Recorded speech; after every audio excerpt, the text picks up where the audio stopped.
క్రీస్తునందు ప్రియమైన వార్లారా, మర్నాత మన రక్షకుడైన యేసుక్రీస్తు ప్రభువారి నామం పేరిట మీకందరికీ శుభములు కలుగునుగాక. ఆమేన్. పరిశుద్ధులు ఎం దేవదాసాయి గారిచే రచింపబడిన పరమ గీతార్థము అనే పుస్తకం ఆడియో కంటిన్యూషన్. నా ప్రియుడా, నీవు సుందరుడవు, అతి మనోహరుడవు. మన శయన స్థానము పచ్చని చోటు, మన మందిరముల దూలములు దేవదారం రాణులు, మన వాసములు సరళం రాణులు. పరమగీతము 1వ అధ్యాయం 16వ వచనం. ఈ వచనమునందు వధువు పలుకుచున్న పలుకులున్నవి. ఈ అధ్యాయమునకు ఈ వచనము చివరిది. ఈ అధ్యారంభమున అంతమున కూడా వధువు వరునితో పలుకు మాటలున్నవి. ఈ అధ్యాయం అంతటిలోనూ వరుని పలుకుల కంటే వధువు పలుకులే ఎక్కువ గలవు. ఒకటి, నా ప్రియుడా అనగా సంఘము ప్రభువును నా ప్రియుడా అని సంబోధించుచున్నది. సంఘమునకు ప్రభువు ప్రియుడే. ఎందుకనగా సమస్త సృష్టిని కలుగజేసినందునను ప్రియురాలి యొక్క అపరాధమును పరిహారము చేసి తన దివ్య స్వరూపమునకు మార్చుట కొరకై దైవత్వమును విడిచి మనిషిగా లోకమందు జన్మించి చేయవలసిన పనులన్నీ చేసి తన ప్రాణమును సంఘము కొరకు పెట్టినందునను తన పావనాత్మను పంపి సంఘమును వధువు యొక్క రూపమునకు మార్చి రెండవ మారు వచ్చి నిరంతరము తనతో ఉండుటకై తీసుకుని వెళ్ళుటకు చేయవలసిన కార్యములన్నీ చేసినందునను ఇహమందును పరమందును సంఘము కొరకు ఆయన చేసిన సర్వ కార్యములను వధువు ఎరుగును గనుకును సంఘము ప్రభువును నా ప్రియుడని పలుకుచున్నదే. 2, నీవు సుందరుడువు అని పలుకటలో ప్రియుని యొక్క సుందర స్థితి ఎరుగును గనుకనే సుందరుడవని పలుకుచున్నది. ప్రభువు యొక్క పలుకులు క్రియలు, ఆయన చూపిన ప్రేమ, ఆయన స్వరూపము, ఆయన దైవత్వము, మానవత్వము కూడా సుందరమైనవే. దైవ రూపి అయి తండ్రి రొమ్ముననున్న మానవ రూపి అయి మరియ గర్భమునందున్నను పొత్తిగుడ్డల మధ్యనున్న సుందరుడే. బాలుడై పండితుల మధ్య ఉన్నను మనుష్యులకు మాదిరిగా యోహాను చేత బాప్తిస్మం పొందినప్పుడు ఆత్మపూర్ణుడై అపవాది చేత శోధింపబడినప్పుడు సేవ కాలమంతటిలో ప్రతి కార్యమప్పుడు సిలువలో ఆయన కనపరిచిన ప్రేమ సహనము అప్పుడు ఆయన మరణ పునరుత్థాన ఆరోహణ రాక కాలమప్పుడును సుందరుడే. ఆయన వధువునకిచ్చిన వరములు ఆభరణములు వస్త్రములు నివాసము సహవాసము అన్నీ సుందరములే. సొలొమోను రాజ్యం యొక్క వైభవ స్థితిని గూర్చి సంతోషించి వచ్చి చూచి తాను విన్నదానికన్నా మిన్నయైన సౌందర్య స్థితి ఉన్నదని షేబాదేశపు రాణి పలికినట్లు భూమి మీదనున్న వధువు ఆ మహిమపురమైన నూతన యెరూషలేమునకు వెళ్ళి సొలొమోను రాజును మించిన రారాజైన క్రీస్తునకు కలిగిన సౌందర్యము ఆయన రాజ్యం యొక్క ఔన్నత్య స్థితిని చూచి ఎంతగా కొనియాడును వర్ణించలేము. 1 రాజులు 17. 3, అతి మనోహరుడువు. సుందరమైన ప్రభువు వధువు కొరకు సృజించి సంపాదించి ఇచ్చిన సమస్త మహిమ యువుల కంటే ప్రియుడైన క్రీస్తే వధువునకు అతి మనోహరుడై ఉన్నాడు. క్రీస్తు ప్రభువుతో సహవాసం చేసి క్రీస్తు ప్రభువు ప్రియుడు అని గమనింపగల వారి అంతస్తు కన్నా నా ప్రియుడు అని గమనింపగల వారి అంతస్తు ఎక్కువ. నా ప్రియుడు అనువారి కంటే నా ప్రాణప్రియుడు అని గమనింపగల వారి అంతస్తు ఇంకా ఎక్కువైనది. వీరికన్నా ఎక్కువ అంతస్తు గల వారెవరనగా ప్రియునితో సహవాసము కలిగి ఆయన సుందర రూపమును గమనించగలిగిన వారే. ఆయన సుందర రూపము కన్నా మనోహరుడు అని గమనించగల వారి అంతస్తు ఇంకా ఎక్కువైనది. మనోహరుడు అని గమనింపగల వారి అంతస్తు కంటే అతి మనోహరుడు అని గమనింపగలిగిన వారి అంతస్తు ఎక్కువ అయ్యున్నది. ఇట్టి ఉన్నత అంతస్తులు గలది గనుకనే సంఘము ప్రభువును అతి మనోహరుడని చెప్పుచున్నది. 4, మన శయనస్థానము అనగా విశ్వాసి ప్రభువుతో సహవాసం కలిగి ఉన్న చోటు. ఇది వరకు వచనంలో నీవు అని పలికిన వారు ఇక్కడ మన అని పలుకటలో ఇద్దరు ఒక్కరుగానే ఏకమై ఉన్నట్లు కనబడుచున్నది. యాకోబు యొక్క ప్రాణము బెన్యామీను ప్రాణంతో పెనవేసుకుని ఉన్నది. ఆదికాండం 44:31. దావీదు హృదయముతో యోనాతాను హృదయం కలిసిపోయెను. 1 సమూయేలు 18:1. వీనిని బట్టి చూడగా ఇద్దరు వేరువేరయున్నను ఒక్కరుగానే ఉన్నట్లు తెలియచున్నది. అదే ఏకత్వము.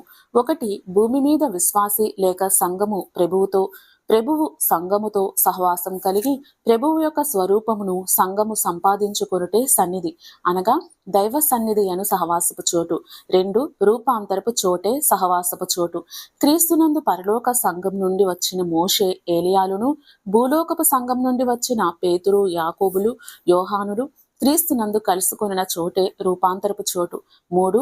మేడగదిలో ప్రవక్త అయిన ఏలియా జీవం లేని బాలునిపై పండుకొనగా వెట్ట కలిగి జీవము లేని బాలుడు జీవించెను. అదే సన్నిధి సహవాసపు చోటు. అట్లే ప్రవక్తలు సంఘంలోని విశ్వాసులతో సహవాసం చేసినప్పుడు ఆ భక్తుల యొక్క అనుభవము, శక్తి విశ్వాసులకు కూడా కలుగును. 4.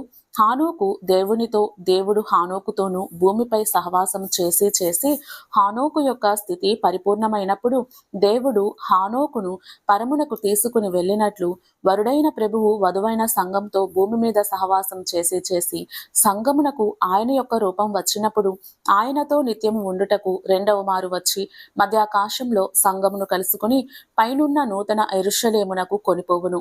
ప్రభువు సంఘము కలుసుకొనిన ఆ మధ్యాకాశమే ఒక సహవాసపు చోటు. నిత్యము సహవాసం కలిగి ఉండే చోటే పరలోకపు యెరూషలేము. 5. పచ్చని చోటు. ఇది జీవము గల చోటు. దైవ సహవాసము గల ప్రతి చోటు జీవము గల చోటే. ఆదిలో దేవుడు ఆదాము హవ్వలు సహవాసం చేసిన చోటైన ఏదెను వనము పచ్చని చోటే, అనగా జీవము గల చోటే. దేవుని యొక్క ఆ మహిమ గల జీవము ప్రతి చోటను కనబడుచున్నది. అది సుందరమైనది. ఆదాము హవ్వలు దైవాజ్ఞను మీరి మరణ పాత్రులై భీతి కలిగి ఉన్నప్పుడు దేవుడు వారిని దర్శించి మిమ్మును రక్షించెను అను జీవ వాగ్దానం చేసెను. అదే వారు జీవించుటకు ప్రారంభపు చోటై ఉన్నది.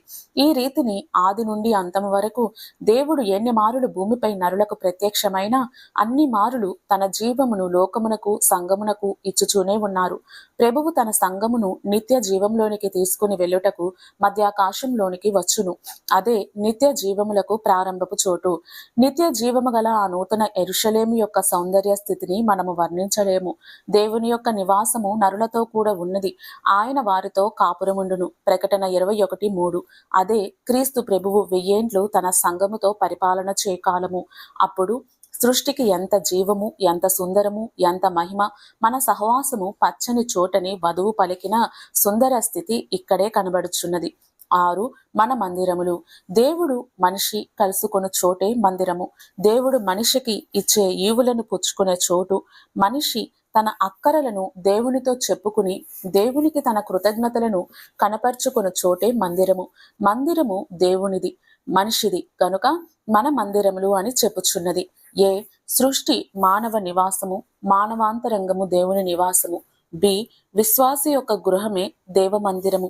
ఉదయ సాయంకాలముల యందు కుటుంబమందరూ కలిసి దేవుని ఆరాధించు మందిరమై ఉన్నది.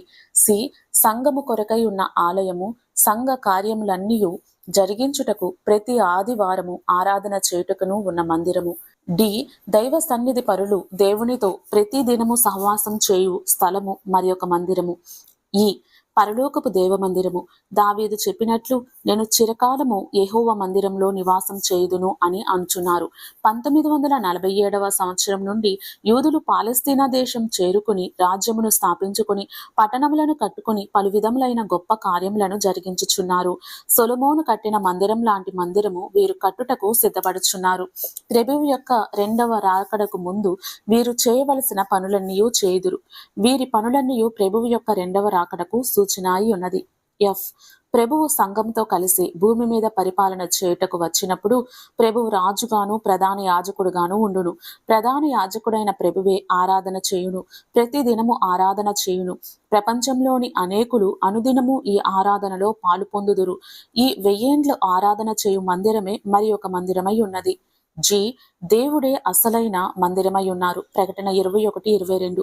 సర్వాధికారి అయిన దేవుడగు ప్రభువును గొర్రెపిల్లయు దానికి దేవాలయమై ఉన్నారు. 7 దూలములు దేవదారు మ్రానులు. దేవదారు మ్రానులు పాలస్తీనాలోని లెబనోను ప్రాంతమందు దొరుకును. ఒక్కొక్క దాని పొడుగు 72 అడుగులు మొదలు 7 అడుగుల వరకు, చివర 2 అడుగులు అనగా బలమైనవి, పాడుకానివి, అందమైనవి, శాశ్వత ముండునవి అయ్యున్నవి. మొదటి రాజులు 5:6. 8 మన వాసములు సరళపు మ్రానులు. మొదటి రాజులు 5:8, 6:15. యెహెజ్కేలు 31:3-9. వీటి చేతనే సొలొమోను దేవాలయమును తన నగరులను కట్టించెను. ఇవి చాలా అందమైనవని బైబిల్ నందు చూచుచున్నాము.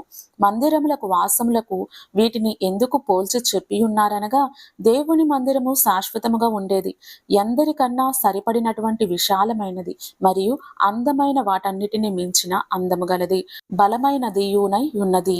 ప్రియ శ్రోతలారా, ప్రియుడైన క్రీస్తుతో సహవాసము చేసి సుందరుడైన క్రీస్తు యొక్క రూపమును సంపాదించుకొని ప్రభువునకు మీరు మీకు ప్రభువు మనోహరమైన మహిమ గల వారుగా నుందురుగాక. ఆమేన్. మరణాత.